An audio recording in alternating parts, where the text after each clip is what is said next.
प्रत्येक व्यक्तीला वाटतं की आपण आपल्या एम्पायरचं किंवा आपण असलेल्या डिपार्टमेंटचं लीडर असावं, नेतृत्व आपल्याकडे असावं, आपणास पण वाटत असेल. मग लीडर बनायचंय, मग आपल्यामध्ये काय काय क्वालिटीज लागतील?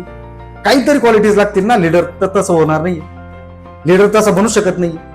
मग त्या क्वालिटीज आज मित्रांनो मी या व्हिडिओद्वारे आपणास सांगणार. नमस्कार मित्रांनो, मी संतोष फटांगरे. मित्रांनो, पहिली क्वालिटी आहे स्पष्टपणा.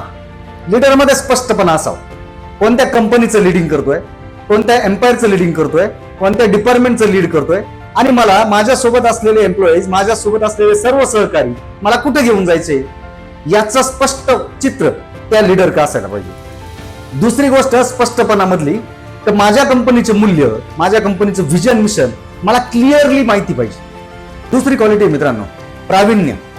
काय होत आहे की आपण प्रतिस्पर्धी जो असतो आपला, त्याच्याबरोबर कॉम्पिटिशन करण्यासाठी कुठं कमी पडतोय याच्यामध्ये सातत्याने लक्ष देणं, आपल्या गुणवत्ता म्हणजे प्रॉडक्ट मधील गुणवत्ता सुधारण्यासाठी काय करावं लागेल, सातत्याने शिकणं आणि त्याच्यामध्ये प्रावीण्य मिळवणं ही लीडरची दुसरी क्वालिटी आहे.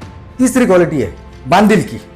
आपण ज्या एम्पायरचं लिडिंग करतोय, आपण ज्या एम्पायरचे किंवा आपण ज्या डिपार्टमेंटचे लीडर आहोत, त्याची याबद्दल आपली एवढी बांधिलकी पाहिजे की आपण त्याला झोकून काम केलं पाहिजे, म्हणजे झोकून दिलं पाहिजे ते एम्पायर सक्सेसफुल करण्यासाठी, ते डिपार्टमेंट सक्सेसफुल करण्यासाठी.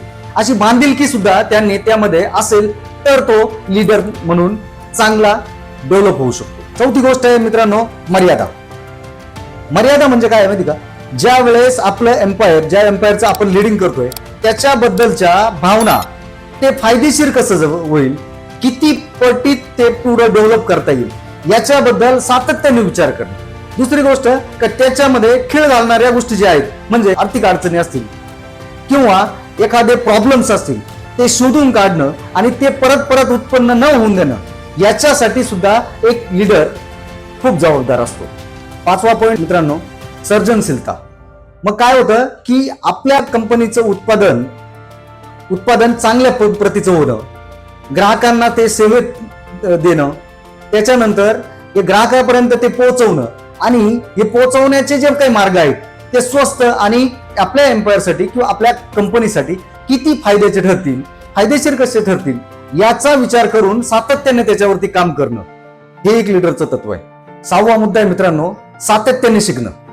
हा मुद्दा खूप चांगला आहे, कारण आपल्या कंपनीसाठी, आपल्या एम्पायरसाठी, आपल्या डिपार्टमेंटसाठी ते पुढे नेण्यासाठी किंवा त्याचं यशस्वीरित्या तो प्रगल्भ होण्यासाठी आपल्याला काय करायचं आहे का त्या बाबतीतल्या जेवढ्या काही साधन सामुग्री असतील त्या सारख्या शिकत राहायच्या आहे. सातत्याने पुस्तक वाचन असेल, सातत्याने त्याच्या संदर्भामधील काही आयडियाज असतील, माहिती असतील, त्या कलेक्ट करणं आणि त्या कलेक्ट केल्यानंतर त्या इम्प्लिमेंट करून आपलं एम्पायर, आपली कंपनी, आपलं डिपार्टमेंट हे ग्रो कसं होईल याचा सातत्याने विचार केला पाहिजे. सातवी क्वालिटी मित्रांनो लीडर मधली सुसंगती. आपल्या नेत्याचा स्वभाव कसा असतो. एम्पायर किंवा आपली कंपनी दबावाखाली असताना सुद्धा जो व्यक्ती शांत, आत्मविश्वास पूर्ण, म्हणजे पूर्ण आत्मविश्वासाने भरभरून भरलेला, असा विश्वास त्याला त्याच्या एम्पायरवरती, स्वतःवरती असतो आणि पॉवरफुल पद्धतीने त्या कंपनीला त्या फेज मधून बाहेर आणण्याचा प्रयत्न करतो, तो खरा लीडर बनू शकतो. या 7 गोष्टी लीडर होण्यासाठी खूप महत्वाच्या आहेत. व्हिडिओमध्ये बघितलेल्या सर्व 7 गोष्टी मित्रांनो अप्लाय करा. नक्कीच आपण आपल्या एम्पायरचे पॉवरफुल लीडर बनू शकाल. धन्यवाद.